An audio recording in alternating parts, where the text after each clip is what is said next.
Okay, we're stretching. We got to do the stretch. We forgot to stretch the last couple episodes, bro. You did, yeah. Okay, I'm feeling good. Welcome back, everybody. Thank you for joining Danny and Kevin on the BMX podcast. We appreciate you coming back. Danny, dude, the crit plate episodes, it started out a little slow, but it's churning, dude. It's getting up to speed, man. So I'm happy about that. That was good. Yeah. I think the what do you call it? The thumbnail might throw people off, like what's going on. But what that thumbnail is, I'll try to explain it. That picture was actually given to us by Mike himself, Mike Rodriguez, the owner of Crit Plate, and it was him working on his own kitchen table, creating the product. So to him, it was super iconic. Yeah. And noteworthy of us to use it as a thumbnail. And Kevin gave him a couple of counter offers. What about this? What about that? And he's like, no, I want that one, And so, that one, man, that one. Yeah, we're like, okay, man. I think he said he still has that table, by the way. Yeah, and in the background of the picture, I'm going to make you laugh, dude, is I was looking at it, and it's like orange in the back, and it looks like the Brady Bunch kitchen, because remember when I saw that, I was like, that's an old school kitchen, man. Well, that must have been 80, right? He started in what, 80? Yeah, it had to been like early 80s, if not, like, I don't know if late 70s is the right date. So let's say 80 maybe. Yeah. Do you know? Yeah. Okay. Do you want to? There was a correction that needed to be made. Did you want to do that correction for Mike? He wanted to do a correction. I could do that. Yeah, there was when we were talking about the photo contingencies that were available through Crit Plate. Mike quoted $2,500 for the cover of BMX Action. It was actually $1,000. Okay. Yeah, so he texted me like, we were both shocked. Remember that? We're all, whoa, man! That's a pretty good kiss, right? To get that magazine cover, man. Yeah. But he mentioned that, and I said, oh yeah, we'll correct it, because a lot of information was flying back and forth, and he was going off the top of his head, so it's pretty easy to make a mistake. Oh, dude, man, I make those mistakes pretty much every week, dude, where I misquote my own stuff. So I can totally relate with, in the heat of the moment, the heat of the storytelling. I make mistakes all the time. I do feel bad because there's a bunch of reels out there with that 2,500 in it. So I apologize to. That sucks that all those reels are out there in the wild floating around. Yeah, we don't want riders to come back and tell Mike, hey man, you owe me. You gave me $1,000. Yeah, so we want to make sure that's clarified. So my Aunt Rachel has a request, man. She goes, she likes watching all the shorts, and she said, I was disappointed that you guys cut it off at the action figure thing, because I'll do that one later. Yeah. I told her, I go, okay, I'll have to go back and get the clip. We were talking about Thriller and Billie Jean and all that, and I cut it up a little bit. I mean, I added more photos to it today, and I dropped it on my Facebook and on my YouTube. And my aunt saw it right away. She goes, oh, I was so disappointed. You guys were just about to talk about, action figures, and I wanted to see what you were going to say, I did that on purpose, dude, because I'm trying to entice people to go onto the video and watch it to get the answer of what we're talking about, right? That makes sense. Yeah, I told her it is on the complete video, but I'll get the clip for you. Yeah. But anyway, so my apologies to your aunt. Next time Now, when I first started doing reels, I would do the complete story beginning to end as best I could. But on that one, I was like, you know what's while we're talking about the reels. It's amazing what I think will work and what really works. Oh my God! If you see that too. I'll cut a reel. I'll think this is going to be huge, and like 150 people like it or watch it. I'll give you like an example, okay? Because like a matter of fact, today I go, oh, okay, Kevin's got a bunch of reels for me to pick from. So I took my time, tried to pick one, and then I took the one where we were talking about our favorite videos of the 80s, and I dropped it. Now, previous to that, dude, you did something called I Don't Blame People for Not Believing Me story, right? And I think that was the one where we talked about the Tanya Harding thing, Yeah. And we were on the same page with that one. That one I dropped, it got 60 views, right? And I go, oh wow, that one didn't do that well. And then I dropped the Thriller thing, and within 10 minutes it had like 198 views. So I'm like, I don't know what the catch is on that algorithm, man. It's still a mystery to me, and hopefully we figure it out before we're in our 60s. And it's amazing because I dropped that video, that same clip. Yeah. I did it originally. I put Tanya Harding versus Nancy Kerrigan. Yeah. And I was like, oh man, that's too suggestive, man. I don't want to do that. So I took it off and I put that because I didn't want to lead with that provocative. Oh, yeah. So, if you did drop that, that would have been massive, dude. People would have been like, oh, what are they talking about? Yeah, but I didn't want to I don't know. I've caught backlash on some of my reels before, so I'm a little gun shy about. Yeah, you don't want it to be you don't want to be accused of doing clickbait. In other words, right? Yeah. Well, yeah. Yeah. So I have. Wait. One thing before we start. Yeah. Everybody, what we're going to do today is we're going to talk about Hutch. Mossy rides bike. There's no. I've already told everybody on the podcast that I really like his stuff. I subscribe to his channel. Yeah. And we've reviewed one of his videos for the Skyway video in the past. We did. Well, Dan and I were talking about Hutch and stuff like that. He was forwarded that Mossy's Hutch video today, and we were talking about we said, hey, let's go over that, and we could talk about it. And I go yes, because I can name it the Hutch episode, and I don't have to. The worst part about doing this is coming up with a name for the episode and a thumbnail. So I already have the name and the thumbnail ready to go. So after we do the video, I can do that. But there's one thing I wanted to address that Mike said in his video that I had, that it totally, like when he said that guys were wearing goggles on their visors, I always just thought that people like, I didn't know they were getting paid by AME and by Oakley for having the goggles on their visor. Did you know that? Yeah, there was this big thing about Sean Texas when he was on CW, and apparently he wasn't running the AME goggles like he was supposed to, and that was one of the reasons they dropped him. And he said I don't know what they're talking about. I always ran my goggles, but apparently he raced without them, and it was a big deal.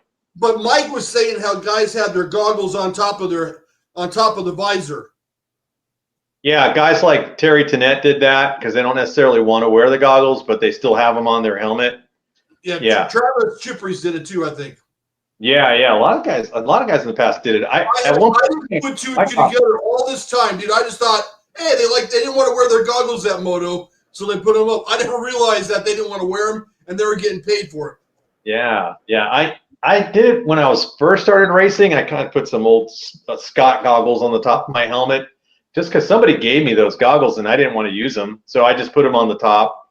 And then now I just, like we talked about last week, I have to wear them because if the dust gets in my eyes, it's a wrap for me, man. Yeah, that was a good point. The whole video, we were going to, just so you guys know, we were going to talk to Mike again, but he's got, he's busy running his business. He didn't have time tonight, so we're going to bring him back on.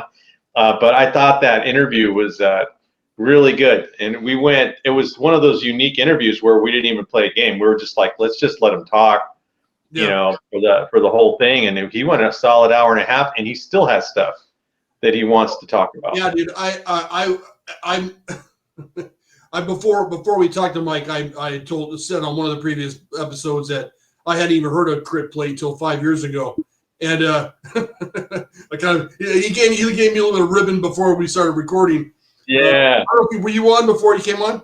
Or were you on when he did that? But I've seen comments from him before. He goes, forget Kevin, man, because I was like, Crit Plates are rad. And he was totally understanding, cool about it. I seeing his passion and the love for what he does and for his plates. Hey, man, I'm sold, man. I'm on the Crit bandwagon, dude. Yeah, absolutely. So Crit's number 2 now. Harlan and Crit. There you go. I got this from Terry Tennant today. He's the one that told me to watch the Mossy video, which you and I reviewed. And then he sent me a still picture of himself in the magazine on Factory MCS. Check the plate. Crit. Crit? Got Okay. the crit plate on. And the goggles are on the top, dude. Yeah, see? Yeah, so that's exactly what we were talking about. Terry's conversations with me, dude, are very, very little. It's just like, here's a photo, figure it out. Yeah, I love this dude, man. He just he always sends me stuff though to look at. I got some other feedback from a few other writers. Rick Carter sent me something I was going to talk to you about. He sent this on Sunday night. He said, "Don't know if you guys need this content for one of your shows, but the 40-year anniversary at Boomtown was amazing. Past guests from your show, Crit Plate came in with the awards. Marty Bosser, is that our guy? Marty? Yeah, he put in the vintage race for kids, 8 to 15, in 2 racks. They battled it out. That's pretty cool. They gave away, let's see, main event. They gave away a GT Interceptor to the winner, and then he gave me some pictures to look at. These are just some random pictures. And what I could do, Kev, is I could shoot these to you if you want to post those out. But those came from Rick. That works better for me. Yeah, I'll send this over via email, and this was from Rick Carter from the Beer Budget BMX podcast. So this is right in your backyard, right? You didn't go? You didn't hear about it? No, I had no idea. No, I really didn't, dude. I didn't know where this. I still don't know where this race really was. I have to. Boomtown, not sure. I have to research that. But yeah, Rick goes to a lot of events. I mean, he's not shy about traveling and going to races. So and different events. I got a message from Sean Fries. He went to a bike show. He went to, let me see here. Man, there's a lot of pictures in here. He went to a bike show in Sacramento, man, and it was massive. I'm just going to show you one of the pictures. Look at all the bikes. Yeah, he sent me the same pictures. He's saying the same thing, yeah. So that bike show looked pretty epic. How do you feel about bike shows, Kevin? Is that something that you would be willing to go to, spend time at? Is it not your? Yes, dude. Hell yes. But yeah. Dude, there was one. I think I mentioned this to you before, and you were like, "Dude, tread lightly, my friend." About bicycle overload or burnout. Yeah. I was like, dude, like, let me try to put this as politically correct as possible. On Facebook and Instagram and stuff like that, dude, I am getting kind of, my eyes kind of glaze over when I see the same bikes over and over and over and over again, where it's like, okay, 84 Diamondback Viper, 84 Diamondback Silver Streak. I mean, I get it. I love those. I love all the old bikes, but I do kind of get glazed over, like, oh my gosh, more bikes. But when they're special, when there's certain little things that are different about them, that's why I like the older stuff, the really old stuff. That's why I like that stuff. But anyways, absolutely, I would love to go. I want to go to someone's house and document their collection, get the stories of where they got the bikes from, because a lot of time that's more the fun, right? The story behind the bike. Yeah, absolutely. How did you find it? What did you do to it? Yeah, there's a lot of dialogue that goes along with that. And I would love. I've said it before, and absolutely no one has reached out to me, but I would love to go out and document people's collections. Yeah, Sean Fries himself said, "Hey, I'll bring bikes for you to look at. You want to film them?" So I was like, "Yeah," because he lives about an hour and a half from me, and I said, "Well, you're pretty far." He goes, "I can come to you," and I'm like, "Sold, man. Bring your stuff. I'll be happy to create some content for this channel, my channel, because whatever is mine is yours now." So yeah, I definitely would do that. And I had another message from our buddy Shane Wimberly. So on October 11th, he's going to go to the Whole Shot Challenge in Southern California. I'm not sure what track it's at. I should have asked him that. But Nick Keeman's going to be there. Nick Keeman's the reigning gold medalist for the BMX. For the Olympics for BMX. He's the reigning gold medalist. He's going to be there. The Whole Shot Challenge, dude. I've seen it before, Kevin. Basically, it's a race to the first turn. Is what it is. That's all it is. That sounds like my type of race, dude. Yeah. Honestly, man, my first straight and first turn is where I'm at my fastest. So I'm like, yeah, let's go. I can do that. By the first turn, I'm already winded, dude. That'd be perfect for me. Yeah. The only downfall for a whole shot challenge is you have no room for error. You don't have time to make up ground. So if you drop a gate or bump the gate or drop a pedal, you're done. You're not going to have a second and third straight to try to make up ground. I'm guessing that would be because Shane's from San Diego, right? So I guess it can't be too far from me. Yeah, I wouldn't imagine. That's another thing we need to research or ask Shane, because that'd be great for some discussion for us for the show too. I received since we're talking about this everything, I received a text from Billy JMC Weeks. Okay. And he sent me, I had seen this before Greg Hill forwarded, and apparently this is a Greg Hill event in Cerritos on October 18th, I believe. Okay. Let me, I'll post a picture of it. I believe that was a bike show as well. It says, a gathering of BMX heritage, paying homage to the bikes with true bar banging pedigree from the 70s and 80s and early pre-inch and eight forks and so forth. It's a bike show and get together. You could, and October 18th, Heritage Park, Cerritos, California. So I'll put a picture of the flyer on this episode right now, and so I would hope Greg Hill's going to be there, dude. So if I'm in town on the 18th, I'm definitely going. Man, that would be awesome. Yeah. You need to do that. Yeah, definitely. I think we have to operate. We may have to separate, go our own ways on some of these things, dude. Yeah, because you live on the southern Cal and northern Cal, so and I think people think of California think, oh, you guys are in the same state. No, dude, that's like an 8-hour drive to get to your house, man. It's no joke. Did we have any other comments from any of the videos recently, Kev? Do you know? No, nothing that stands out that I can think of. Okay, yeah, because I'm going back to the Red Devil episode. That one was really one of my favorite ones. I think I covered everything in there. And then the latest one would have been, okay, I'm looking at the 80s pop culture. The 80s pop culture one was fun because we brought on my buddy Fred, who has nothing to do with BMX, but we wanted to experiment with that a little bit and see if we just get more people involved with some of the fun part of the show. And that seemed to work out. His opinion on Thriller was definitely skewed, man. He didn't get it, man. Yeah, I tagged him on that today, That was an epic video, man. Epic. Yeah, I thought that was a really fun one, man. That's why I was like, oh man, we didn't get much for comments on that one. And then for the Steve Veltman one, Seneca Highlander says, this is the Steve Veltman episode.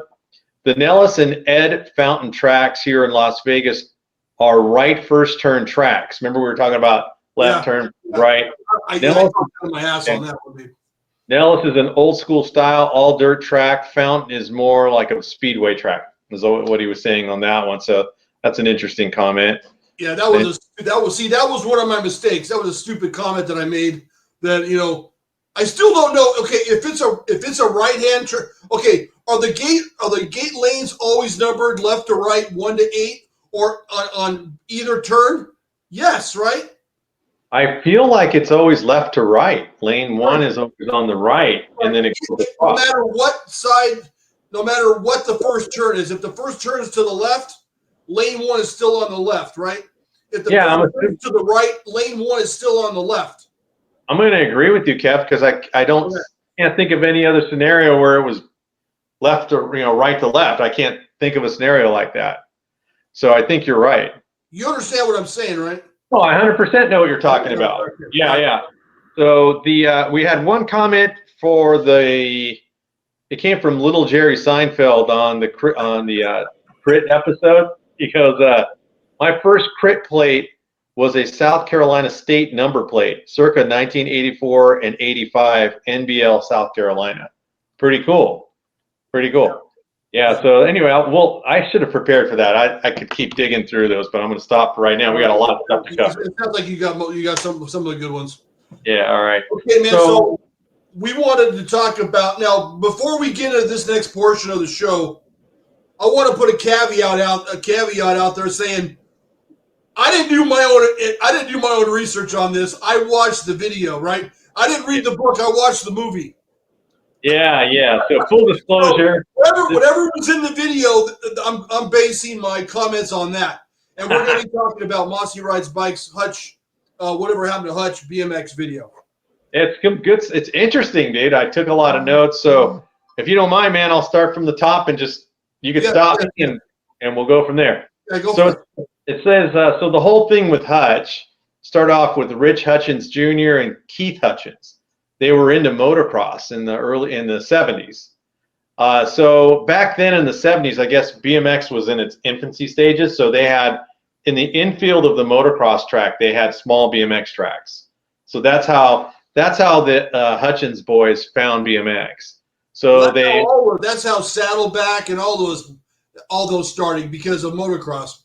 Is that a fact? Have you actually seen something like that? Because I've only ever seen BMX stand alone. I never seen it in the middle of a motocross track. But then again, remember I started in '82. Had you ever seen anything like that?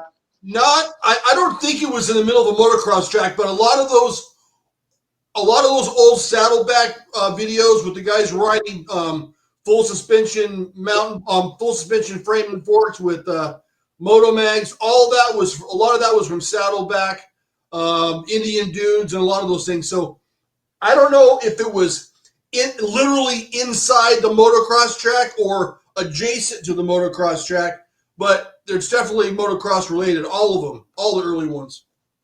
So that made sense to me, and that's how these guys found it. Now, Rich Hutchins Sr., that's where he was working at Sears at the time. He was a salesman at Sears.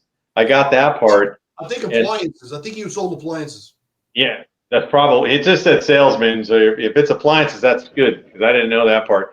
Yeah. And so he got the idea. I mean, how does most of these companies start? You got a dad that has kids racing, and then all of a sudden the wheels start turning.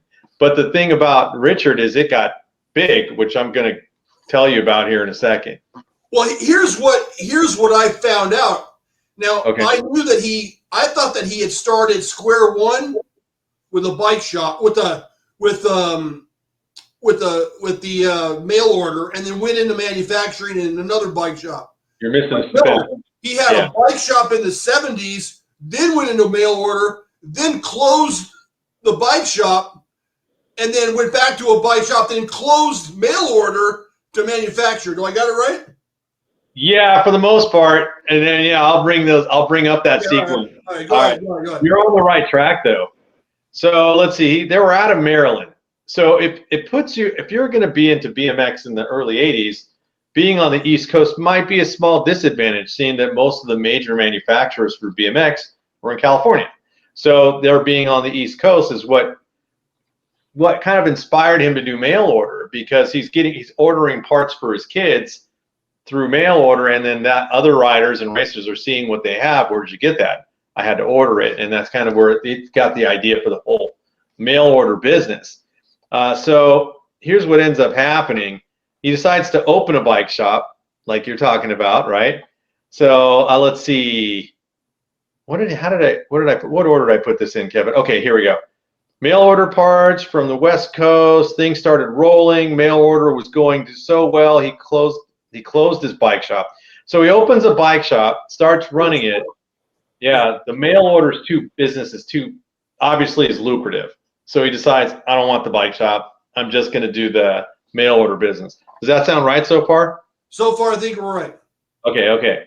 Now, let's see. He had to find a company to produce his product. So he decided, I'm going to make my own bikes. So he decides, I'm going to make Hutchins, right? They call it a Hutch. They minimize the name from Hutchins to Hutch, right? So Rich wanted everything in triple plated chrome. Everything was going to be chrome. And if you think of the early 80s, most of the bikes were in chrome, but Hutch products were amazing. Everything was just chrome plated. The pedals, the cranks, everything. Stem, chrome plated. Do you think that the complete Pro Stars like that? I think there's too much chrome, dude. A little too much chrome. Yeah, you're either a chrome fan or you're not. And for me, I'm a chrome fan, dude, but just you get some color in there somewhere. Yeah, but if you're looking at a Hutch from top to bottom, it's going to be chrome with very few black components. Everything else is going to be chrome. You know what I mean? So let's see here. So Rich wanted everything to be show chrome. Profile Cranks made the first Hutch cranks. Did you know that? I knew that after I watched the video. Yeah, I didn't know that. He had Profile producing their cranks. So what that means is if you get a set of Hutch 3-piece cranks, they're basically as good as Profile cranks. Maybe that's why the value of them is so high. They're really expensive, dude. Yeah. And what also that this may be coming up next, but Thruster Speed Unlimited made their frames. 100%. That was my next line. So you're right on it, Kev. Oh, you're going off top of your head, dude. I wrote all this down. You're the man. Yeah. So you got Speed Unlimited started producing the frames, and they were famous for making thruster frames. So that's where it all. Even though it was the same company, there's two different. Well, it was the same people with two different companies. Yeah. There you go. Okay. First production frame came out September or October of 1980. So I had to stop and think about that for a second, dude. 1980, I was 10 years old. I was in the 5th grade. I knew what BMX was. I had started seeing BMX magazine around that time. But it was still, to me, it was just shiny bikes that made me smile. I didn't know what it was about yet. So if you realize, I didn't realize Hutch already existed that far back. You know what I mean? And the quality of the products was nuts. You know what I mean? It's like, yeah, I'm not a Hutch expert by any stretch of imagination, but I wonder if a Speed Unlimited made Hutch frame, I wonder if that's worth more than a Hutch made Hutch frame. I don't know. Got to think that'd be maybe a little bit more valuable because they're earlier. I would think so, just based on the age of the whole thing. This is an original Hutch. It doesn't get any more original than this. Or original. I mean, did Profile always make the cranks or just initially? That's a question I don't have an answer for because I only went off the video. We'd have to research it further. But he did start his own I got no time for facts, dude. Yeah. But in some of the steps I have, some of the notes I have here, he did start his own manufacturing plant. So he could have started producing his own cranks at that point. So it says sales started booming. Then he opened his own facility and started making their own frames. So once they got their own legs, that was it. They started making their own stuff. I think at that point, the mail order business was pretty much a wrap. He's now doing his own manufacturing, right? Yes. Yeah. So by 1982, Hutch stopped mail orders and focused on their own production. He went from a bike shop to mail order to his own production facility in that order, which is, well, if you think about it, he went from a Sears salesman all the way to owning his own production facility, all within a few years. If you're making your own, if you're making your own product and you already have a substantial mail order business, it seems like you would want to piggyback on that mail order business and ship your own stuff, right? Yep. I don't know. It must have been so overwhelming and so to do both that he just said, I got to choose one. That could be the situation. I really don't know. I do know that me being greedy, I would think, oh, I got all these revenue streams. I don't want to turn one off. But maybe he was just focusing on one. Maybe if I focus on this, I could really blow up. That could have been the approach too. All right, Hutch Pro Racer was the first complete bike retail, and it retailed for $400. So that was the first complete that you can buy, the Hutch Pro Racer. My best guess on that, because Mossy didn't give the year, I was looking at the photos. I go, that looks like that could be 82. It's 82. Yeah. Okay. So that came out. So I was like, dang, that's pretty good. I know that because that's on the Hutch. That's on the Hutch Wikipedia page. Okay. Good. So that was a good guess. Yeah. So, but can you imagine that though, dude? 1982, you're paying $400 for box stock BMX race bike. There's it's not. I mean, I'm sure bikes cost more if you build them yourself, like you and I proved when we were playing, doing the. Yeah. But still, $400 is a lot of money in 1982, especially for a BMX bike. But the bike was complete with 3-piece cranks, and everything was just all the bells and whistles. So you didn't have to do anything with it, basically, except all chrome. Yeah, all chrome, right. Okay, Rich put together a team to promote the product shortly after that. Now, I wrote down some names, but did you know that Rich Farside raced for Hutch? After I watched that video, I did. I didn't. Same here. I am like, he raced for Hutch. When I think Rich Farside, I think Diamondback. I don't even think Hutch, but maybe that had to be prior to his Diamondback days. Yeah, he was the first rider on Hutch. On Hutch. Yeah, and they said Rich Farside and Tim Judge were the first riders. Yeah. And I go, wow. Judge is number 2. Farside was number. Is Farside from Texas? Where's he from? Not too sure. Not too sure on that one. Yeah, he was one of my favorite amateurs, though. Dude was super stylish. Wait, maybe he's from New Jersey, dude. Oh, I think you're right. Maybe New Jersey. I think Salami talked about it. These are just some of the riders that were on there: Toby Henderson, Tim Judge, Rich Farside, Steve Veltman, Monty Gray, Jason Griggs, Mike Miranda, Eric Carter, Ron Anderson raced for Hutch for a short period, Greg Liggins, Mike Dominguez, Woody Itzen. Those are just some of the ones that I saw the photo of the team, and I'm like, I know who these guys are. I was jotting down the names, but there was many other riders that raced for Hutch. Those are just huge team, huge team. Yeah, Hutch became huge in the freestyle world along with the racing world with the Hutch. What the hell is their freestyle bike called again? Trickstar. Trickstar, yeah, that thing is massive, dude, and still very collectible to this day. People love that damn bike. People will sell their firstborn for a Trickstar. Yeah, did you know Woody Itzen was involved with designing that? Yeah, I didn't know that either. Talked about it on Dirty Knobs. Yeah, he was really involved with the development, and that was designed to be a flatline bike, right? The Trickstar. You told me that it's nothing more than a Hutch Judge with platforms on it, right? Isn't that what you told me one time? Yeah, but it has different geometry. No, the geometry is the same, but some of the frame is built different because it kind of opens up on the top. Doodads. Yeah. Yeah. It has a little bit of bells and whistles on it. Yeah. That make it freestyle worthy. Yeah. Okay. Oh, this part was interesting. So Rich Hutchins decides, you know what? I want to compete with Huffy. So I'm gonna go ahead and start making a store bike version of the Hutch, which was called a Hutch 500. Bike went for $249.99, which is pretty high end if you're walking into Sears, because the bike was only available at Sears and only available in Canada. Yeah. So he went that way so he would not affect U.S. sales, but the problem is it actually did affect U.S. sales.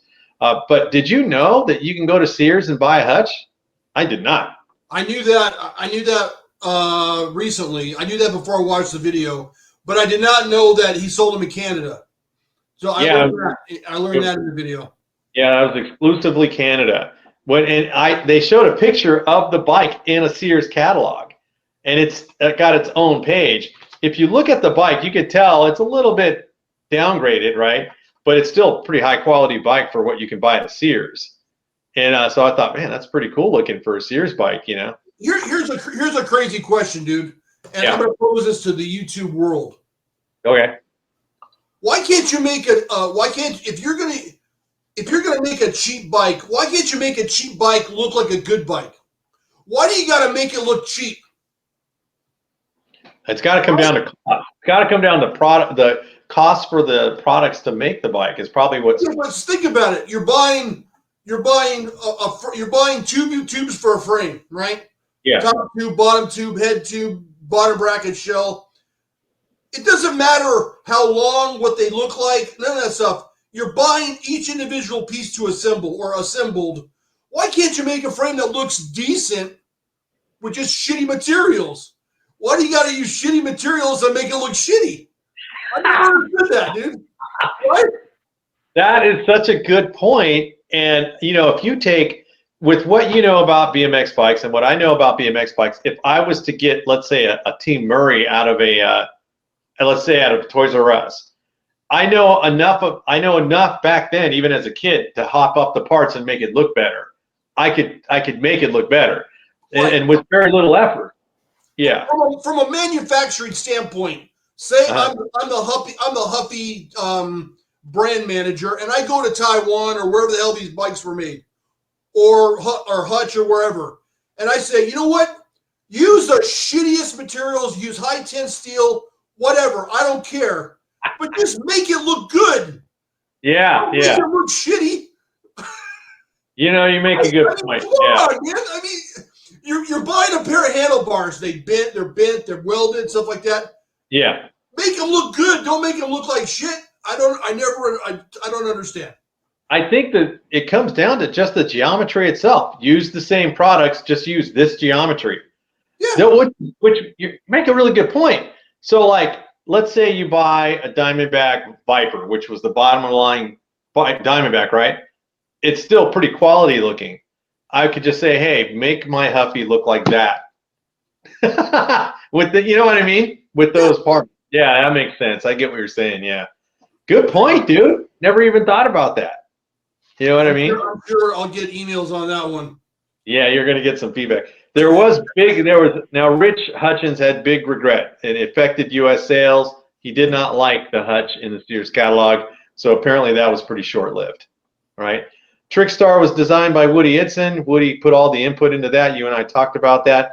I wrote this note myself. I think Mike Miranda was a huge presence for Hutch. I think he had a huge impact with Hutch and the sales of Hutch just because of his marketability. I mean, everybody knows who Mike Miranda is, and his appearances in Rad. He shows up in the movie several times for a reason.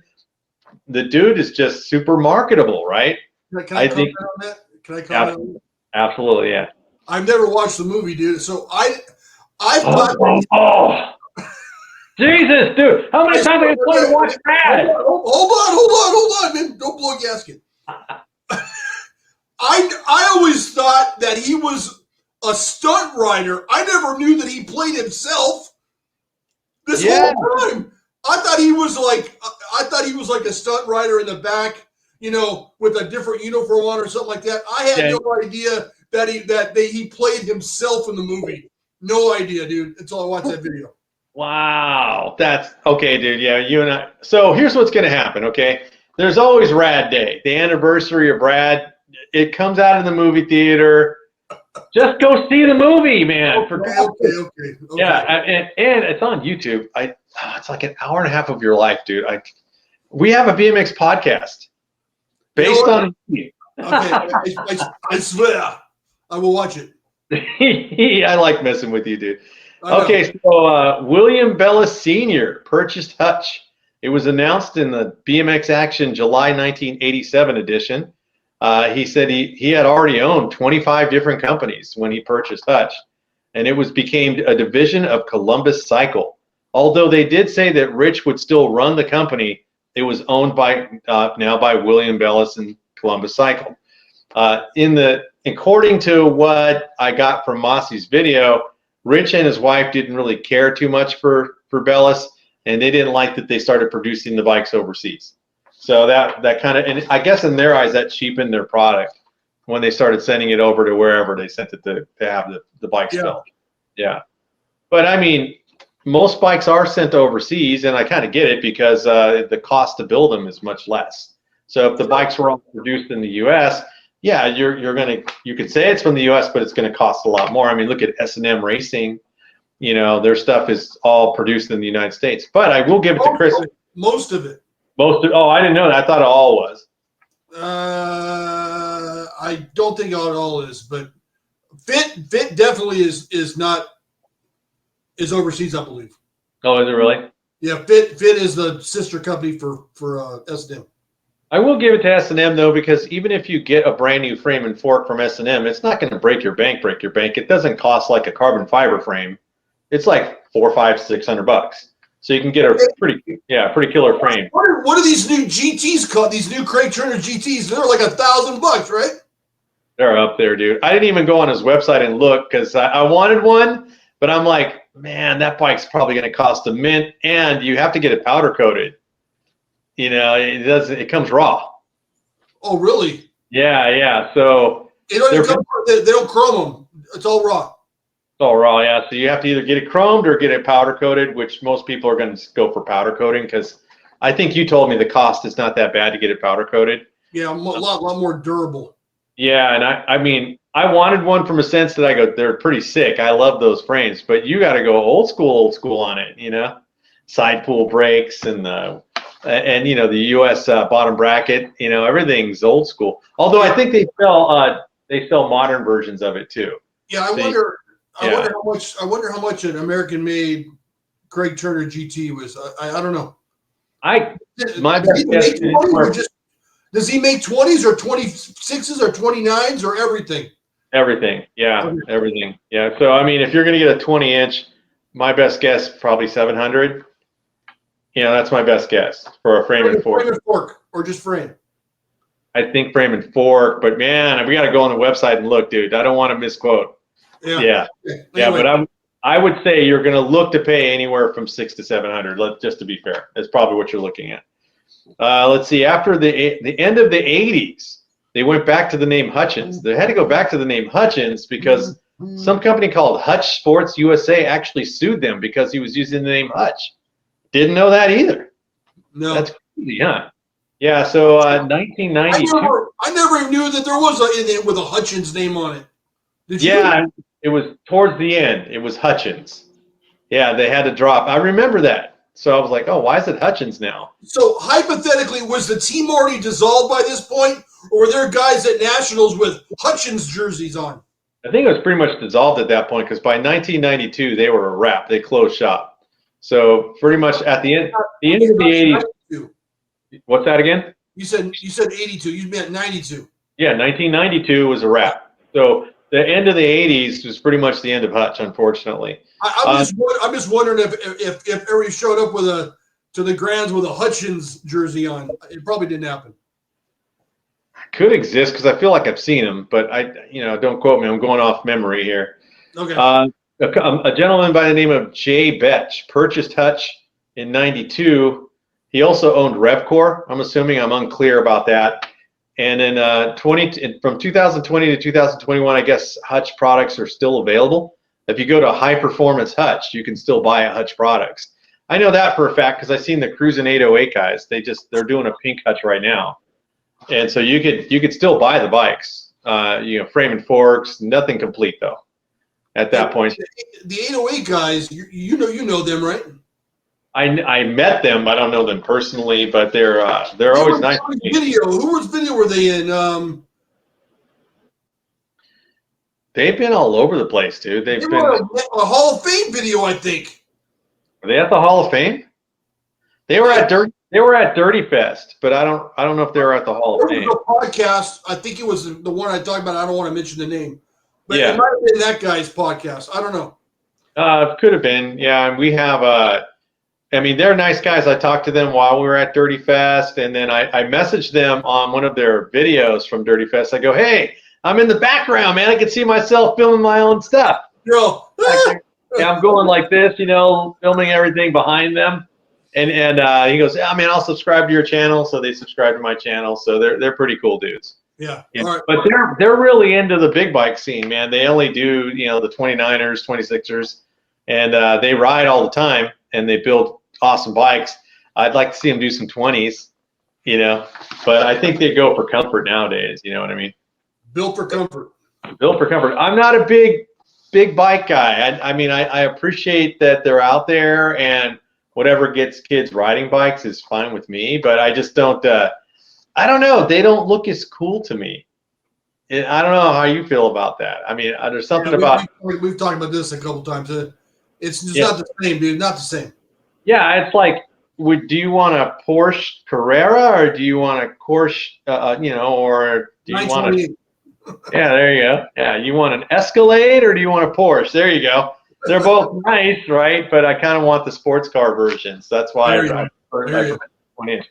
But that's all I had for Hutch. Is there anything you wanted to add to that at all? The whole thing I want to add is I feel that I should have given Hutch more of a look-see. back in my heyday when I was building bikes and buying bikes. I definitely could have chose a Hutch over a couple of the ones that I had. So that's my regret, that I never had a chance to really put a Hutch on the track and see what it was really made of. I go on other people's opinions on Hutch, and a lot of people said they were fast as hell, great geometry. I can't speak it from any knowledge because I never had a chance to ride one. Yeah, I think in one of our early collabs when I first started doing videos with you, you asked me, what bike would you want if you could have anything, and I think I told you it was the Tim Judge series Hutch, the white one with the chrome components. That was so. I never had the pleasure of owning a Hutch either. It was always kind of on my radar. I wanted one, but never really landed on one. And I think everybody wanted a Hutch Pro Star, man. It's the baddest bike on the planet, dude, production wise. You know what I'm saying? I'm like, damn, I want that. Yeah, but yeah, I agree, man. Yeah, I'm sure if you're watching this, and I'm sure we missed a bunch of stuff. If you want to comment, straighten this out, whatever, please comment and let us know what you think and your opinion on Hutch and what we missed and what we got wrong. I like the Toby Henderson Hutch days. You and I talked about that. The only thing I didn't like about the Hutch colors is I wasn't a big fan of the big stars on the sleeve, but without it, it doesn't look quite right either. You know what I mean? That was the only thing. Yeah, that's pretty emblematic or symbolic of the brand of stars on the sleeves. Yeah. Get rid of it. That was a really, really cool brand. Like I said, I wish I would have had the chance to own one, or even I'm going to tell you this, and I know I said it before, but when you had that Hutch sitting in your house before you parted it out like a goon, I sat on that thing and I'm like, damn, this bike feels good. And that was I don't know what year that was that you had. 84. In 84. So I'm sitting on an 84 Hutch that Kevin owned, and I'm like, damn, I could feel the quality of that bike still. It was light. I was surprised it was light. It was really light. Very light, dude. Very light. I was really shocked. It was lighter than my bank account, dude. That's light. That's light. That's why you sold it. I need to gain some weight, dude. Yeah, dude, I feel you. Was it like a hard choice for you to go on parting this thing out? No, dude, not at all. No. Yeah, you just got you didn't make any money on that deal, right? No, I lost a little bit on it, but I'm fine. Yeah. Yeah. Like, I sold everything, dude. Well, most everything. Yeah, I had I think at one point, man, there was a kid at my local track. He was racing he had that pink one, the Hollywood one. He had all the pink gear and all that. And I remember looking at his bike and staging going, damn, that's sick. I said, I don't think I'd want to ride all pink gear though. I never had a desire to ride a pink race bike, man. As cool as Mike made it look, I didn't really want to ride it. There's pink and then there's Pepto pink. Hutch is with Pepto pink. A real legit pink bike. I had no problem riding a pink bike, dude. I wore pink Ralph Izod shirts with my collar popped up. I did have some Izod. Yeah. Hey, how did you feel? Pepto pink. No, wait, maybe Pepto pink. Yeah. Anyways.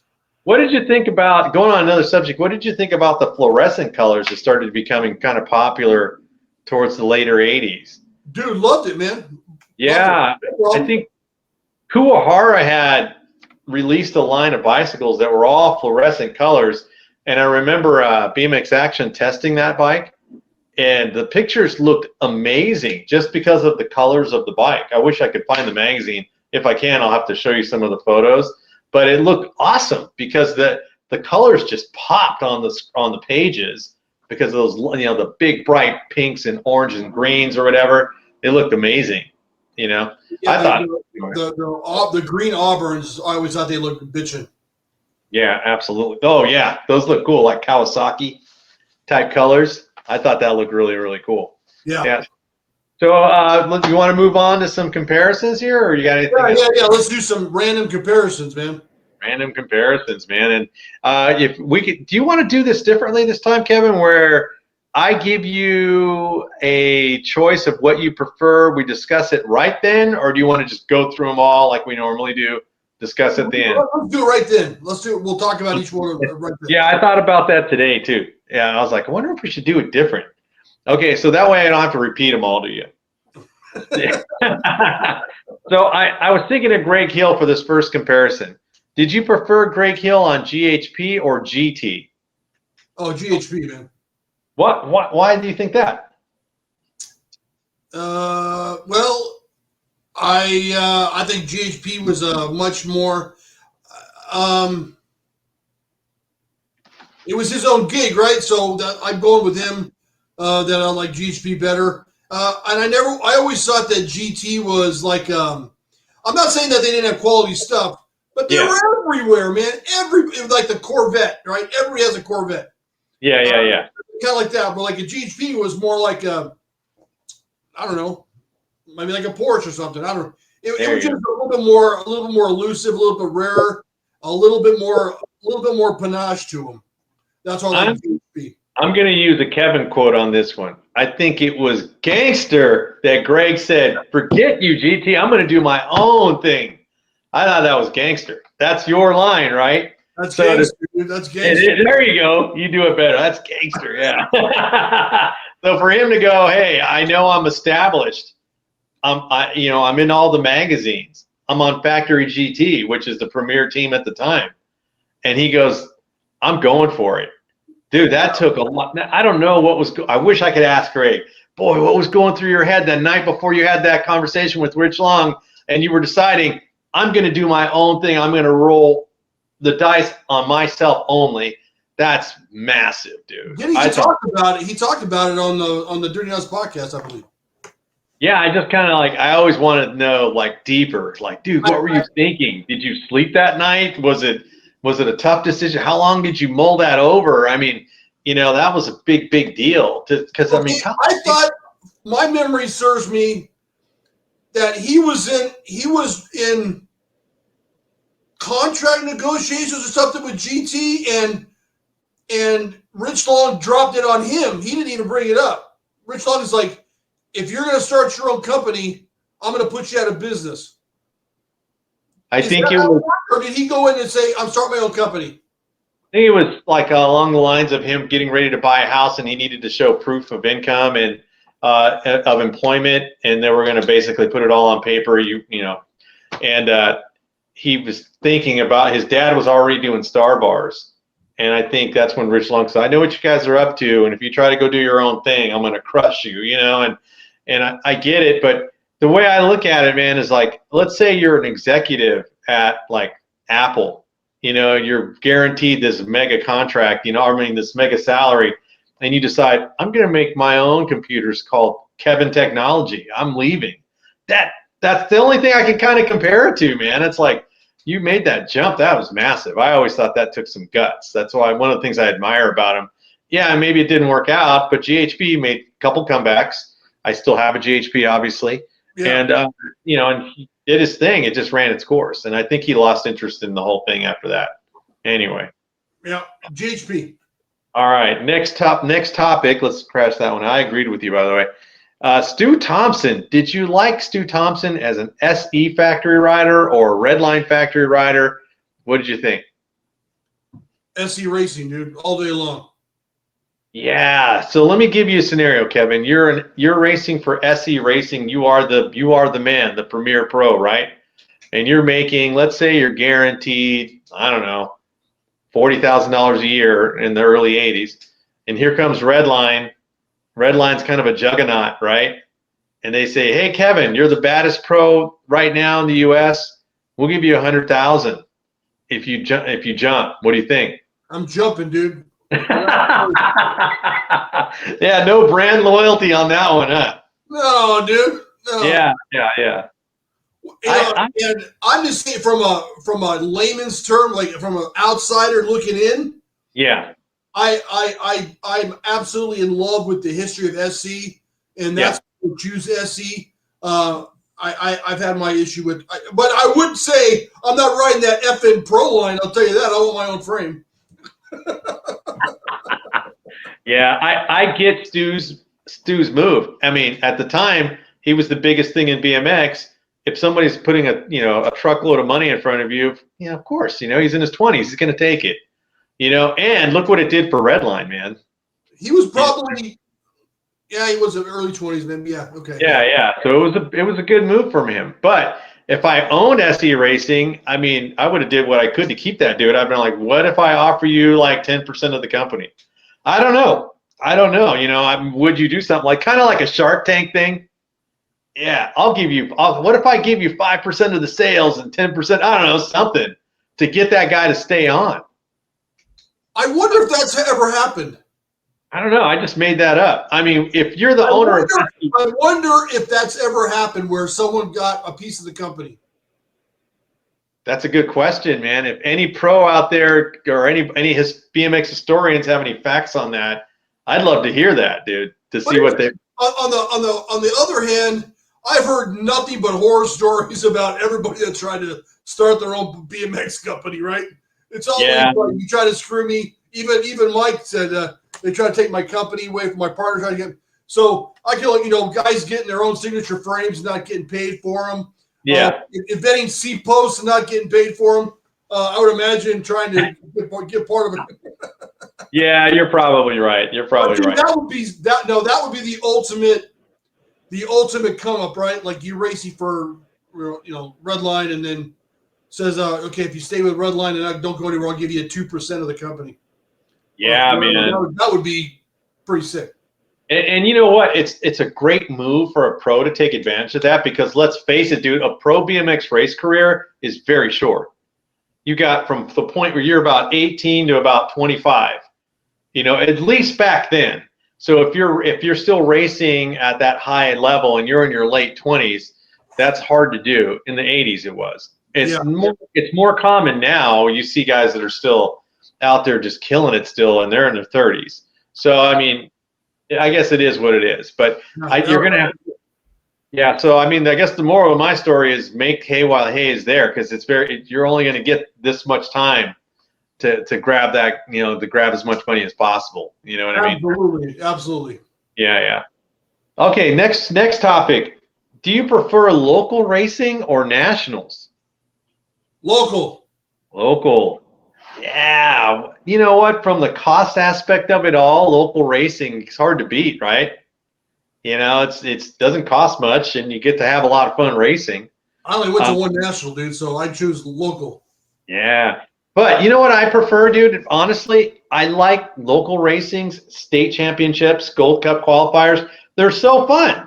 You're going to have 100 motos, plenty of people to race, and you're done by the end of the afternoon. Okay, I'm going to ask you a silly question, and maybe I'll expose my ignorance. Yeah. Are the state qualifiers the Gold Cup? Did that take the place of a double and triple pointer? Pretty much. They did. Yeah, pretty much. Because if you remember back in our day, we're doing double points today. That was a big deal, right? Triple points. That was a big deal. Triple pointers were big, dude. Yeah, they'd bring out the big trophies and triple points. It was a big deal, and a lot of people would show up. Yeah. Now I won a couple triple pointers. Did you really? Yeah. Nice. I won a triple pointer. I turned expert.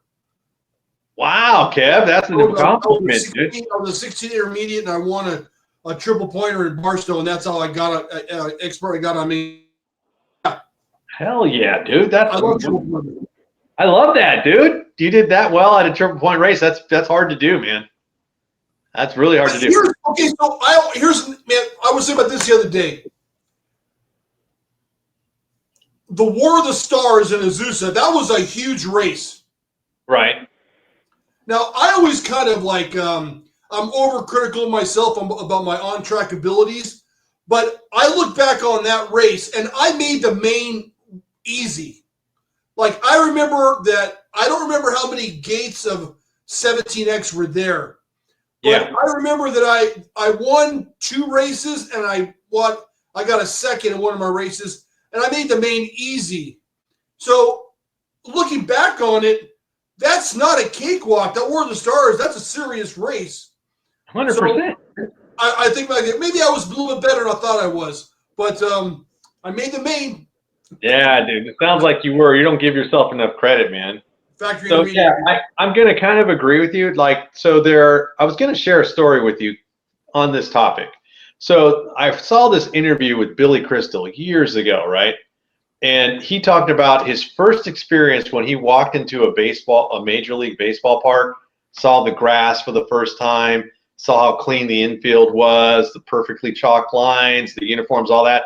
And he was just mesmerized, right? And I thought, yeah, I kind of had that same feeling the first time I saw a Major League Baseball game, because I played baseball, so it was a big deal. But man, I had more of a great sensation. I mean, the sensation was greater when I went to my first national and saw all my heroes a few feet away from me on the track, dude. It was amazing for me. And I think that's why I'm still so in love with this sport, even though I don't really compete anymore. And this is what I love doing now, is just creating content. But man, there was something about that first time I went to a national. I'm like, holy crap, Eric Roop just rode by me. You know what I mean? It was just nuts, I never had the famous people, right? Yeah. But I told the story before. I go to Monrovia, and Monrovia was really not that great of a track. Okay. Kind of dirt, kind of flat. Oh, and Monrovia is where they filmed Chips, by the way. I found that out. Yeah. Did you know that Chips was really just like 3 miles of freeway that they did over and over and over and over and over? Yeah. That's crazy, huh? Yeah. but remember when, real quick on a tangent, when we were talking to Stanley, he said that they filmed the episode somewhere near Azusa. Yeah. It was Monrovia. I found that out later on. I had no idea that it was Monrovia. Okay. Really? Yeah. But the first track I went to was Monrovia. It was during the day. And it was like, I mean, huge jumps, huge berms, good stuff. But when I went to Azusa that same night, and down the canyon, the big turns, the bowl, it was like. Oh, you're frozen, Kevin. I'll give you a second. It was like the heavens opened up. Yeah. And the sun beaming down like a religious poster, dude. I'm like, oh yes, man, this is it, dude. I love it. And from that point on, dude, I was hooked, man. Yeah, that feeling is so real, man. Like, and I had kind of the same sensation the first time I even saw a BMX race. My cousin George was racing, and I think I kind of shared the story with you, but I went to I think it was a Saturday night race to go watch him ride, and it was at Fremont BMX before it was moved to Sunol. It was actually in Fremont, and it was behind a drag strip called Baylands. So you can actually hear the cars racing in the background, and the BMX track was kind of adjacent to it. And that was the first time I went to a BMX race ever. And I was seeing all these kids riding around on these badass bikes, like bikes I'd never seen before, and I'm like, look at all this stuff, and I was just mesmerized by that too. That's when I knew. I'm like, oh, I want to do this. It was like no question in my mind, man. So that's why I have a big love for local racing, because although, like I said, the nationals, man, man, that was like a big deal for me. My first national was at the Reno National, Silver Dollar Nationals, 1985 or 86, one of those two. But man, when I got to that race and saw Mike King walking alongside his bike, I was like, oh, that's Mike King. I saw Ronnie Anderson killing it. I go, damn. Oh, dude, it was just amazing. It was amazing. I never had that, dude. But that's awesome. Yeah. All right, next topic, dude. We're going slow, man. My bad. Good. Would you rather spend the day on a pump track or at the BMX track? What do you think? You've done both. I haven't done both. That's a good question, man. Yeah. Pump track, dude. Yeah, I've never done a pump track, so I don't know if if I would get bored with it, if it's actually fun, if it's hard to get. Pump track. All right, I'm going to take that in. And it's for selfish reasons, dude, because I can't make it around. By the second turn at Grand Prix, I'm done, dude. Like, I can't. Like, pump track is shorter and it's funner, and pump track. Do you find it hard to catch momentum where you don't have to pedal anymore and you're just pumping through, or no. It's sketchy. I got to slow down. Oh, you get fast pumping through it, huh? Yeah. I gotta be careful because my I think I got 25 1.75s in front and back on this, I believe. Oh, you got some big tires on that thing, dude. Skinny one. So I gotta be, and plus I'm heavy, so I have to run those puppies at like 80 pounds or 60 pounds or something like that. So it gets kind of, I gotta slow down. It gets kind of sketchy. Man, I can't wait to try one. Like I said, there's one in Hayward, California. Matter of fact, the gentleman that commented on one of our videos, he said he was out there today riding. I'm like, dang, I need to check that out, dude. I want to just see what it feels like, you know? How far is Stockton from Walnut Grove? Walnut Grove. Let's see. What's the city? Is it Walnut Grove? Walnut something? Something Grove? What's up there by Sacramento? I'm not Elk Grove? Elk Grove. Elk Grove. Okay, yeah, that's 20 minutes. Isn't there a huge dirt jump place at Elk Grove? Yeah, there is, but those things are way too gnarly for my taste. Okay, I drive by it all the time. I think, oh, look at that. You can see from the freeway, right? From the 5. Yeah, hey, if you've driven out there, you're 20 minutes from my house. Oh, wow, okay. Yeah, because I used to work in Elk Grove for a little while. Okay. That's pretty funny. Elk Grove, those are some big jumps. Now, next question. Would you prefer a chrome versus powder-coated frames? Depends on color, dude, but if it's a cool color, I'll go with powder coating. Yeah, I mean, I like powder coated because it gives me more options to different color variations. But I also like chrome because chrome is it's almost like a blank canvas. Because if you have a chrome frame, you can go any direction you want, any color combination you want, and it's going to go with the bike because it's chrome. So I kind of like that. 80s now powder. Oh, yeah? Yeah. I mean, I don't have any chrome stuff left. All I have is powder-coated bikes. But, yeah, I totally get that. Yeah.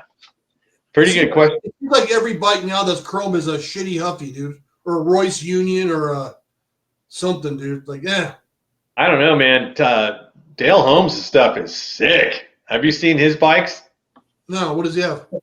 He doesn't mass-produce his frames, but he does have his own frame, and it's escaping me right now what it's called, which I'm sorry, Dale, if you're listening. Not Holmes.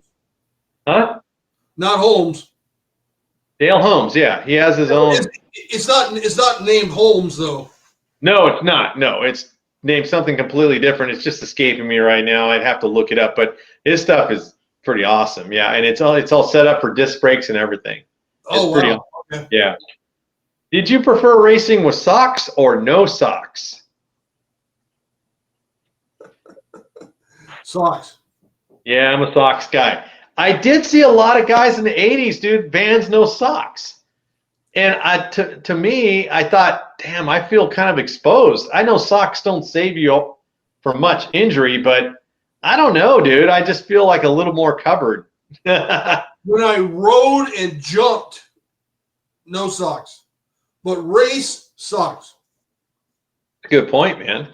And now I walk around with no-show socks all the time, so you don't really see my socks. Yeah. But still, there's still socks in my shoe. Better yet, I wear my wife's no-shows, so they really don't show. Because on some no-shows, on some shoes, you can still see the top. So yeah. I'll cram my foot into one of my wife's socks, so it's like barely over my heel. And anyways, then you're wearing a booty. Yeah. Yeah, I get you. You know that you can buy Vans socks that are very, very low profile for that whole reason that you're talking about. Yep. Yeah, so you could have used those in the 80s, so you wouldn't have to just walk around with smelly feet all the time. Oh, my mom, we ruined our shoes. I remember that conversation, dude. Yeah. All right, so let's see. I don't even know what I wrote here. It was so sloppy, so I'm going to skip that one. So do you think with the way racing is now, there is no more A Pro, B Pro. It's just elite, right? Do you prefer there be a rookie pro class and an elite class, or do you think just pro? I like the rookie pro and the pro. I agree, man. I think there's something to be said about that because I think it's to go from an amateur to elite pro, ugh. You have to be like really, really, really good, dude. I mean, the most recent guy that's impressed me is Jolly. You know, he jumped from amateur status to pro status, and he's badass. So, it's not like he dominates, but he's still like, he's definitely in the mix of things. So I think there's a need for a rookie pro class. I think there is. You know, it's almost like if I'm a 17X or a 16X, it's kind of like, oh, maybe I could be like this guy. Maybe I could make the move to be pro or single A pro and see how I do. Yeah. Rather than if I'm a 17X, you know what? There's no way I'm going to compete with Greg Hill. I'm not going any farther.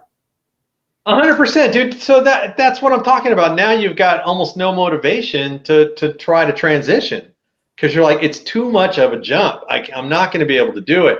Although I'm a big advocate of positive thinking. Trust me, I am. You know, I work on commission, so I'm always trying to be positive, right? But come on, dude, that's like I don't know, that's a massive, massive jump. That's like going from high school football to go, oh, I'm going to go play with 49ers. No, you're not. There you go. There you go. That's a good comparison. Yeah, there's levels to this shit, man. You can't just say, hey, I'm ready to go. I mean, there's going to be exceptions. Look at Kobe Bryant, stuff like that makes that jump to the NBA. But those are exceptions. You know what I mean? It's not like the regular guy is going to be able to do that. Or Greg Hill turned pro at 13. There you go. There you go. Or Rube did it at 13 too, I believe. Yeah, I think they were 13, 14 years old racing pro. But, you know, that's crazy. There's a great shot of Greg racing pro. He's on red line, and he's clearly smaller than the pack, and he's in front. Badass picture, dude. 13 years old, I was playing the accordion, dude. Yeah, I was definitely. Bro, and I'm playing the accordion, dude. Come on. You know, that goes with another. I'm going to spin off real quick, Kevin, if you don't mind. We were talking about toys and stuff that we played with, you know, in our childhood in the 80s, you know, Stretch Armstrong and G.I. Joes. Remember we were having that conversation? Yeah. And I was sitting there thinking about it today, and I thought to myself, man, you know, when I was a kid, dude, and I was playing in my room, I was like that movie Toy Story, man. I just got lost in my own world, playing on the floor, playing on my bed, playing on my desk. With my toys, I got lost in it, dude. My imagination was nuts. I could literally play with just Lincoln Logs, Legos, my cars, whatever, and just be lost with it for hours. Me too, but then I would strap M80s to G.I. Joe and blow them up. So you were like the little bad kid next door in that. What was his name? Oh man, Rachel. Sid. What is it? Sid. Sid was the best kid. Dude, your daughter's right there listening the whole time. She's in her room, but she can hear us. So as soon as I said Rachel, she said Sid. I didn't even have to ask her. Rachel off the bench. Yeah, and I was thinking about that today. I was like, yeah, I used to get lost in my room, dude. I just sound effects, everything. I did everything, just played, and that was awesome time for me, man. So now I'm Sid. What'd you call me? Simon Cowell, dude. Anyway. Oh yeah, so you're Sid and Simon Cowell, yeah. So you were the bad kid. Yeah, and then Miranda called me Jerry Springer. Yeah, you were like one of those kids that would break my toys. Now I had my cousin George. He was he was a little older than me. He's got like 4 or 5 years on me, so he's older than me. But we got those G.I. Joe helicopters. There were like these yellow helicopters. You could put the full size G.I. Joe inside. Yes, dude. Yeah, and then I got it for Christmas, and I remember my cousin George says, "Are you going to our grandma's house this weekend?" I said, "Yeah." He said, "Bring your G.I. Joe helicopter. I'm going to bring mine." And my sister said, "Don't bring your helicopter." And I said, "Why?" "I'm going to play with George." She goes, "He's going to break your helicopter." And I'm like, "He's not going to break it." She goes, "I'm telling you, don't bring it." And I'm like, "I'm bringing it." So I brought it, right? 5 minutes into us playing, dude, we're in my grandmother's garage. And he goes, "Okay, let's fly. Like, let's pretend we're going to crash into each other." And I'm like, "Okay." I'm like, and he was like, wham, slammed his helicopter into mine, dude. It completely fell apart. parts were all over the floor. And, dude, I was about to cry. I was a little boy. And he goes, what happened to his helicopter? Probably didn't have a scratch on it. No, same thing. They all just exploded. The parts all snapped off. Everything fell on the floor. And I was about to cry. He goes, no, don't cry. They come apart. And I go, they're not supposed to come apart. You know, I'm all crying. He snapped my helicopter all back together again. And I remember I sat it down on the floor, and it never sat straight anymore. It kept, like, wobbling. And my sister's like, I told you not to bring it. And I brought up that story. I forgot to tell you that the other day, man. That's a good story, man. All right, so back to the comparisons. If you were a pro freestyler, would you rather do a show inside a shopping mall, or would you rather do it in the parking lot on the big ramps? Well, parking lot, right? You don't have to worry about hitting the roof. Yeah, I don't know, man. Most malls were giant, so you probably wouldn't hit the roof. A mall? A mall would sound great. I agree, man, because I saw this in a magazine one time, BMX Action. I saw like RL and the BMXA Trick Team, and they were performing inside the shopping mall, and everybody was watching, from upstairs and all around. And I thought that was badass. Like for the first time, I wished I was a freestyler. I go, oh man, look at all those people. Because remember how cool it was to hang out at the mall? And imagine you're inside a shopping mall, getting rad for everybody to watch. Yeah. Mall would be great. Yeah, I think so too, man. Okay, so did you prefer the Diamondback colors, like they had that silver and black look, versus GT with the yellows and blues? What did you think about that? Diamondback, dude. Yeah, I think Diamondback looked kind of like badass, right? Yeah, I like Diamondback. The original Diamondback changed their logo. The original one looked meaner. Do you think so? The original uniforms for the Diamondback, they were. I can't remember what the one had just a no snake, right? The first one didn't have a snake. I honestly don't remember, dude. Honestly, don't remember. I don't have a snake. Yeah, but I always like their colors. I always think of like Eddie and Harry. They just look like badass in those black uniforms, man. Yeah, I liked it. Definitely like that. So back in the early 80s, let's call it late 70s, BMX is barely getting moving. Would you rather race for Schwinn or Mongoose? Oh, Mongoose by far. I don't know, really. Schwinn was massive too, and they had television commercials. No one gave a shit about Schwinn, dude. Oh, Kevin! These are the opinions of Kevin Wilson. I'm not talking about now. I'm talking about back then. Yeah. Nobody gave a shit about Schwinn, dude. No. Or my dad would say Swin. No, Schwinn. No. Dude, the Schwinn Sting. No. I actually raced a Predator for about a week with boss stickers on it. But no. No, but you don't think the Schwinn Sting was badass? Oh, now I think it's badass. Yeah. But yeah, I don't know. I think either one, but I don't know, man. Saying that you race for Factory Mongoose is kind of a big deal, right? What era? So let's say 82? Like, are we talking? Let's go from 78 to Mongoose Pro Class, Mongoose Super Goose. Let's say from 1978 to 1983. Let's give you that era. You could race for Schwinn or you could race for Mongoose. Oh, Mongoose. You're still sticking with Mongoose? Yeah. I don't think you can go wrong either way. I do like I said, Schwinn did a lot of marketing on TV, man. There was a lot of Schwinn TV. There was a few Schwinn commercials. Okay, so the Sting would have been what year? 82, 83? Gotta Google it, dude. Don't have the answer on that. Let's do this. Would you rather have a Schwinn Sting back then? Would you rather have a Schwinn Sting or a Pro Class? Oh, okay. A Pro Class probably my. Would you rather have a Predator or would you rather have a Super Goose? Oh, Super Goose. Okay. Would you rather have a 79 Mongoose or would you rather have a Scrambler? Okay, you made your point. 79 Mongoose. There you go. Good point. All right, man. You win. I win. All right, man. And I think I only had a couple little ones here. Let's see. what do you think about the early indoor tracks on cement with ramps, or would you rather race on a very early BMX track?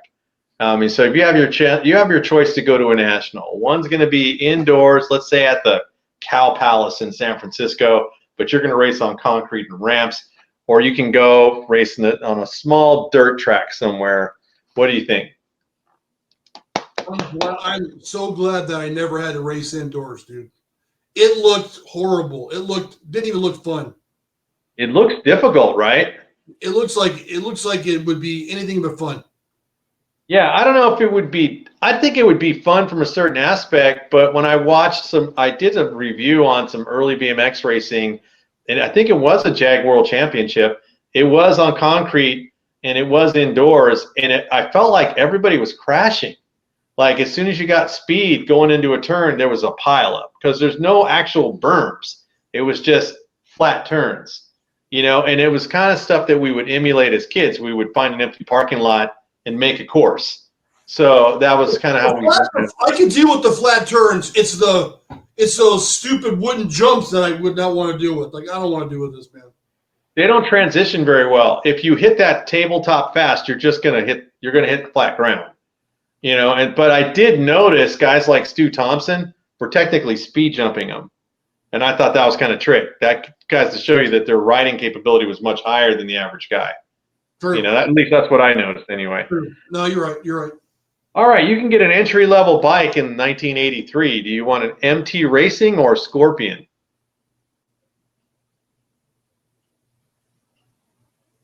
MT, dude. Scorpions were absolute garbage, weren't they? You know what, dude? To this day, outside of seeing a Scorpion in a magazine, I never seen one. So, but they did a lot of advertising. Somebody wrote for Scorpion. Somebody famous. Was it Byron Friday or? Malin Abrams was on Scorpion, I think. And that was the gentleman that passed away recently. Yeah, or it was. I saw the interview on Dirty Knobs. It was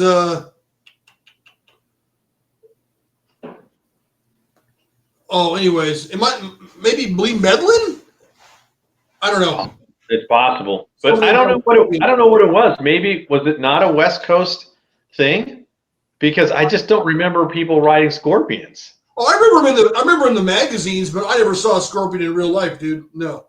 Yeah. I might have comparisons, but I never seen a Jag until my cousin bought one. He got a Jag frame, and it was about 1983-ish, but it wasn't like the Jag that you had, and no gussets. It was just a regular chrome moly frame. It was a pretty sweet frame, but up until then, I never seen one. What was that? They were good, no problem. Yeah, he had the Jag. You know that Tom McCann commercial where they stay on the pedal and he's riding a chrome Jag? That's the one my cousin had. It was a pretty sweet bike, but other than his, I didn't see very many of those. I thought they were pretty cool. Yeah.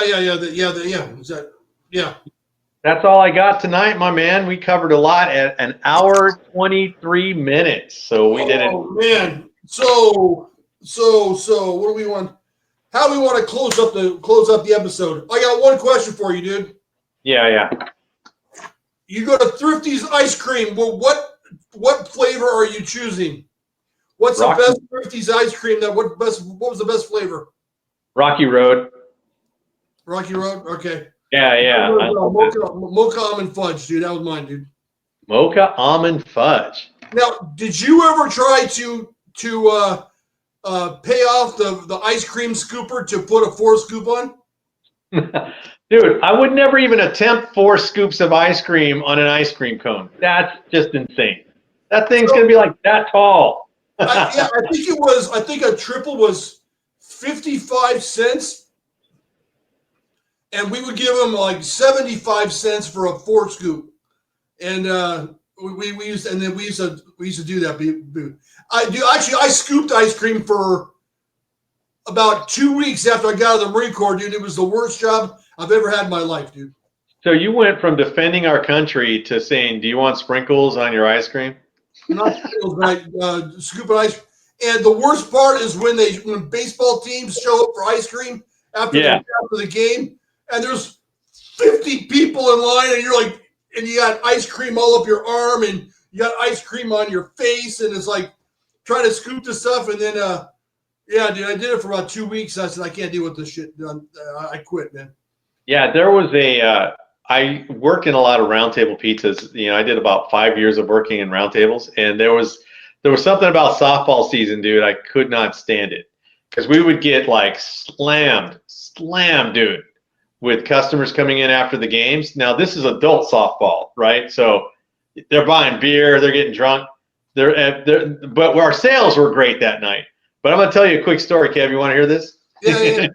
So one night I'm working at Roundtable, man, and I'm the night supervisor. They called us the PIC, person in charge, right? So I was the night supervisor, and our kitchen did not face the dining room.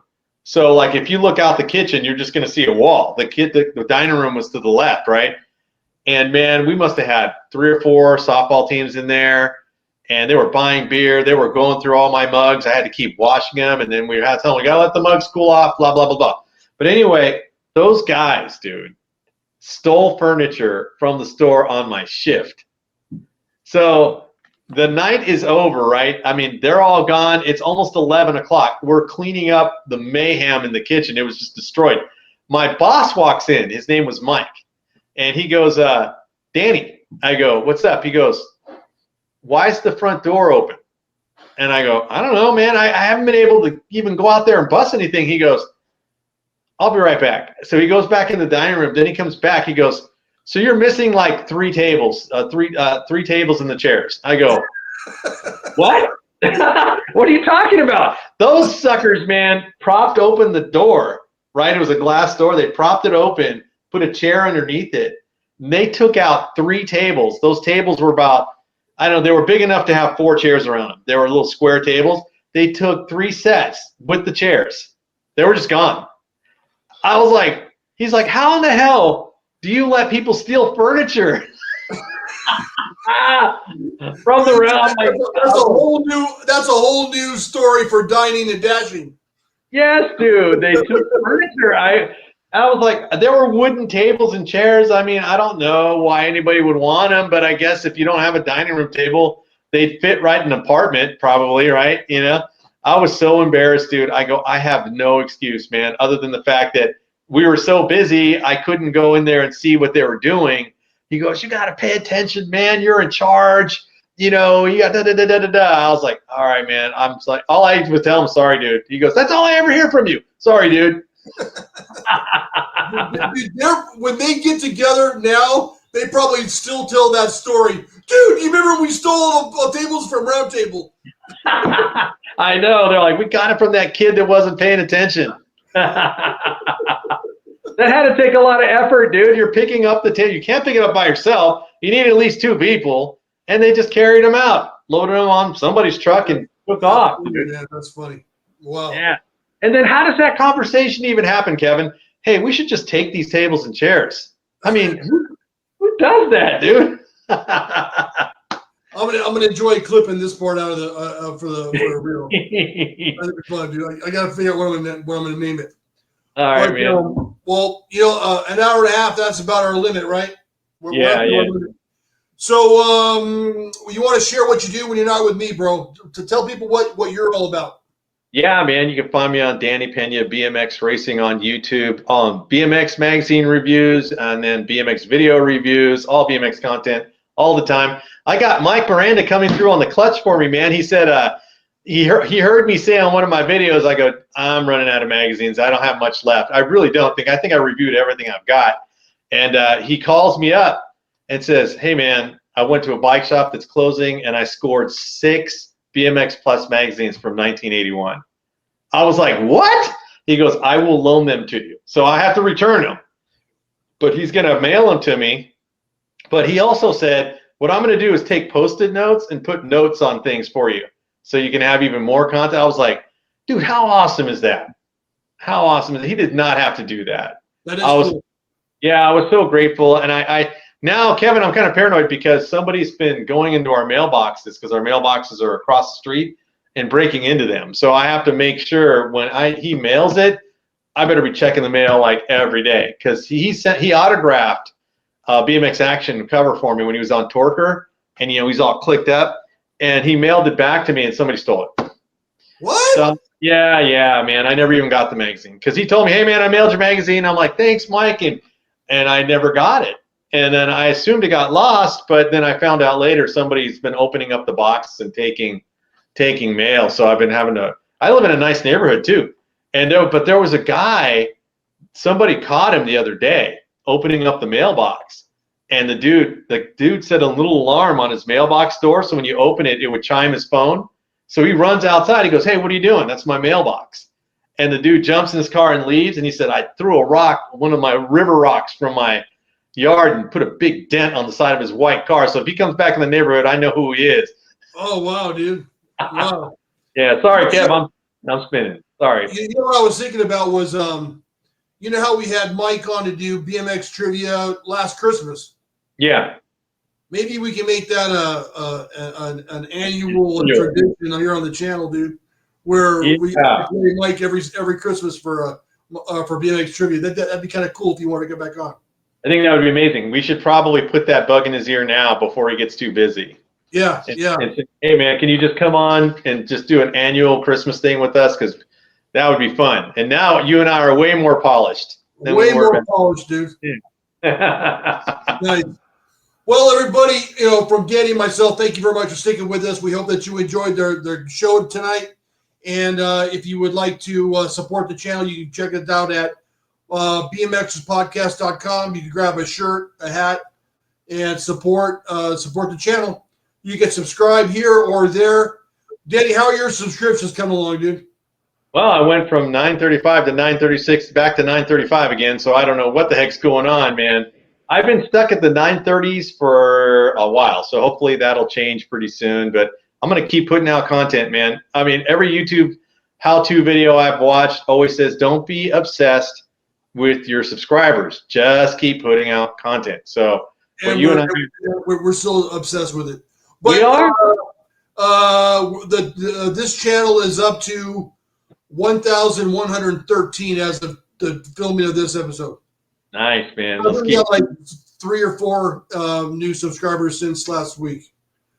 You know what? Nice. You know what would be fascinating if we get more than one a day, dude. That would be sick, dude. I'd be like, yeah. I got 2 in one day, man. Yes. Yeah, and I just told you not to be obsessed with it, but I'm so obsessed with it, dude. I check 3 times a day, if not more. I'm like, did I get anything new? And I check my views, make sure my views are still clicking, And then when I'm done with mine, I go straight to yours, and I go, how did we do? Sick, And yeah, but I always. You know what? I'm not obsessed with anymore. I'm not obsessed with how I look. I'm not obsessed with what I say, and I'm not obsessed with necessarily the content of what we do. I just think that when we jive and we talk, and if I don't obsess about that anymore at all. I'm not worried about what I look like anymore, which is a big problem at first. But hey, would you mind doing like in the outro, maybe just a small clip of your product line, maybe when you before you do your outro, so people at least can see some of the available T-shirts, sweatshirts, hats. It's in the outro, but I'll do another one. Have you watched the outro? Yeah, but does it show like your website at all? Would you? No, you're right. You know what? I should probably do a small clip of you just hey, talking about the T-shirt or talking about my stuff. Yeah. Hey, I got one. Okay, go ahead. Hold on, man. Indonesia's calling me, dude. Oh my God! Don't answer that. I've been thinking about something, and I don't even know if this is the right place to talk about it, but yeah, sponsorships, dude. Right. Have you ever thought, like, if we ever got to the point where someone would want to sponsor the podcast again, right? Legitimately. Yeah. Right. What do people charge? And would we be the type of guys, are you open to that? And if you were open to that, are we the type of show that would pre-record the sponsor, or would we incorporate it into our normal conversation? Do you have an opinion on that? That's really thought about it. Yeah, I kind of would rather incorporate it in the video, because some of the big time YouTubers I watch, the car guys like TJ Hunt and stuff like that, he'll be doing his video and all of a sudden he'll go, hey, and before I go any further, let me talk a little bit about blah, blah, blah. And he breaks down one of his sponsors. And then it goes right back into his video. Because I think if we just pre-record a commercial, the thing I'm afraid of is that we're not doing our sponsor any justice when they could just skip it or fast forward through it. I don't know. That's just my opinion. But I think there's also value to pre-recording, because then we can put some serious effort into how we want it to look and what we want to say, record it separately, and then add it. So we can try both ways, dude. I think if we do get anybody that shows interest in sponsoring the show, we can do both ways. Dude, okay, I'm not going to drop any names, but there's some shows that have way less viewers, way less subscribers than we do, and they have sponsors. I don't know. I guess it's about who you know, right? Not what you know. Yeah, I mean, I think we put most of our effort in just producing the show, so we're not really chasing sponsors. Yeah. So but if we can't get there with subscribers, I don't know. It'd be kind of nice to have a legit sponsor, Well, sponsorships will get us to events. So, like you and I, for example, we wanted to go to the Hall of Fame, but then we're like, well, it's going to cost us quite a bit. I got to fly there. We got to drive there. We're going to have to get a rental car. We got to get a hotel. Even if you and I split all that, we're still talking like $1,000 or more. Yeah, so it would have been $1,000 a piece. Yeah, so something like that would definitely help. So if we want to go, I would love to go to a race and just film live or at the track while we're just sitting there talking, doing a show. People can come by and talk to us. That would be kind of a big deal. Can you imagine if we went to the Grands, dude, and we're just sitting in the pits? Yeah. That'd be sick, dude. Yeah. Can you imagine? Let's say that. I'm just talking on top of my ass, dude. So Well, let's say that somebody came to us and said, we want to sponsor the show, and they wanted to do a pre-record. I guess it would all depend on what the sponsor wanted, right? There you go. That's probably the best way to look at it. They wanted one of us to do it, we want Danny to do our ad, or we want Kevin to do the ad. I guarantee that everybody would choose you. I'll be like, oh gosh, okay, I'll let Danny do it. Because they'd be afraid you would go like this. All right, so I want to talk a little bit about box plates. They kind of suck, but I wouldn't use that shit. But yeah, we're sponsored by them. I love box plates. Sorry, there's one behind me. Yeah, I'm good. Oh, that'd be funny. So maybe someday, man. Maybe we get around 50, 100 subscribers, something like that. Maybe we get some sponsors, man. But anyways, that's all I want to talk about. Thank you very much again for people showing up and sticking with us. We hope you enjoyed your show. And until next week, the track is now closed. Peace out. See you, Kev. Later, man. Bye.